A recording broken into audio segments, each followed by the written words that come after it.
Hello विद्यार्थियों, स्वागत है आप सभी का हमारे यूट्यूब चैनल पर। तो जो है लास्ट वीडियो में हमने मैथ के बारे में जो है विविक्तकर के बारे में जाना था और श्रीधराचार्य सूत्र से संबंधित प्रश्नों को सॉल्व किया था। तो चलिए देखते हैं आज और इसके आगे कि विविक्तकर में जो है 3 स्थितियां हमने आपको बताया था।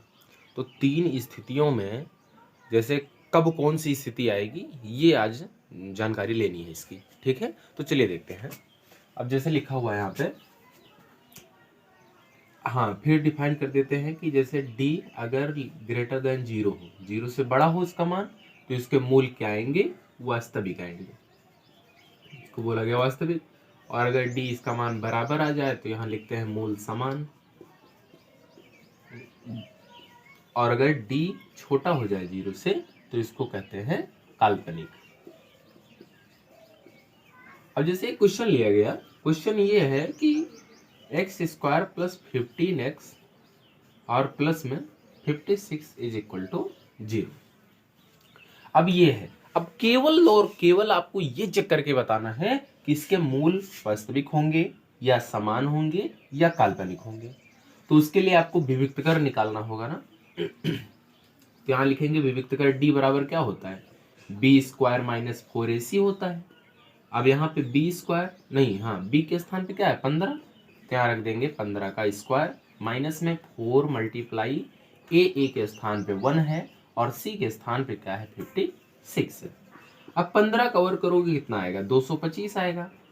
और माइनस में 56 का 4 से गुणा करोगे तो कितना आएगा? 56 दूना 112, तो ये 224 हो जाएगा। अब 225 में से 224 जाएगा तो बचेगा क्या? 1 क्या है?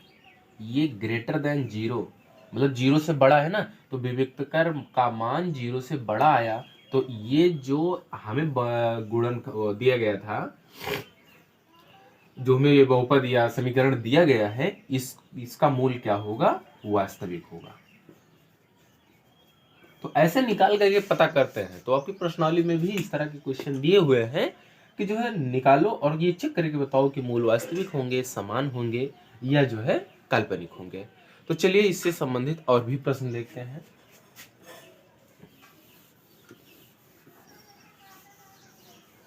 अब जैसे इसमें आगे है एक क्वेश्चन और लिया जाए, एक्स स्क्वायर प्लस 4x और प्लस 1 इक्वल 0।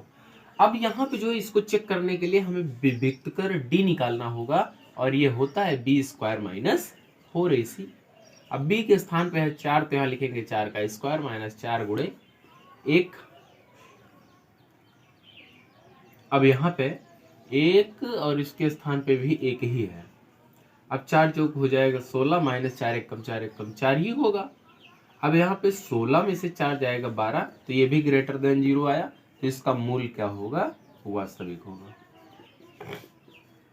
वास्तविक होगा। अब जैसे और अदर क्वेश्चन लिया जाए तो यहाँ पे दिया गया कि x square plus x plus में 4 बराबर 0। इसको चेक कर लेते हैं। अभिव्यक्तिकर निकालोगे d बराबर we square minus 4ac। b के स्थान पे क्या है? 1 है, तो ये हो जाएगा 1 का स्क्वायर माइनस 4 मल्टीप्लाई a के स्थान पे 1 और c के स्थान पे 4। 1 का स्क्वायर करोगे 1 आएगा और 4 का 4 से मल्टीप्लाई 16, और यहाँ पे 1 में से अगर 16 माइनस हो जाएगा तो कितना बचेगा? माइनस 15। ये 0 छोटा होता है, जितनी भी माइनस वाली वैल्यू होती हैं वो 0 से छोटी होती हैं।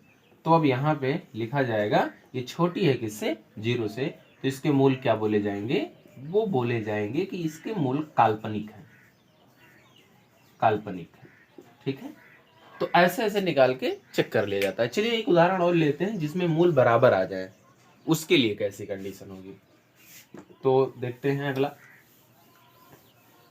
अब जैसे देखो यहाँ पे दिया हुआ है कि एक्स स्क्वायर प्लस में 16x और प्लस में जो है 64 इक्वल टू 0, ये दिया गया है। अब इसके लिए विविक्तकर d का मान निकालोगे तो वी स्क्वायर माइनस 4ac होगा।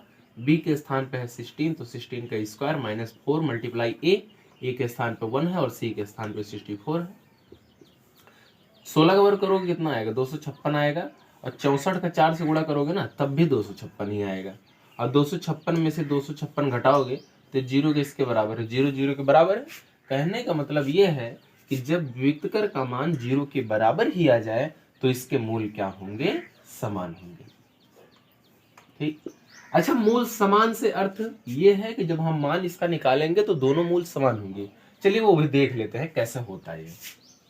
अब यहाँ पे है एक्स स्क्वायर प्लस में 16x, तो 16x को क्या 8x प्लस में 8x और प्लस में 64 बराबर 0 लिखा जा सकता है, बिल्कुल लिखा जा सकता है।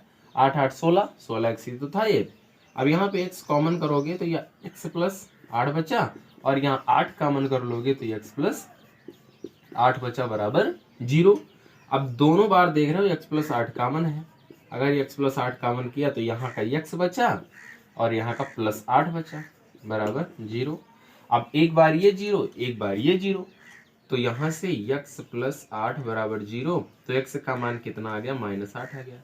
और सेम यही चीज अगली वाली भी तो है ना, तो यहाँ से जो मान आएगा वो भी अब -8 ही निकलेगा।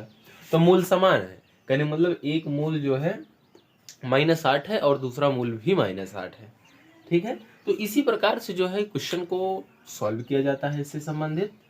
तो अब मिलते हैं अगली क्लास में, उसमें हम ये डिस्कस करेंगे कि जैसे लिखा रहता है कि दो संख्याओं के वर्गों का योग इतना है, तो बताओ वह संख्या कितनी होगी, या जो है भिन्न है इसमें इतना जोड़ा जाता है घटाया जाता है, इससे संबंधित क्वेश्चन को देखेंगे। तो मिलते हैं अगली वीडियो में, तब तक के लिए जय हिंद जय भारत।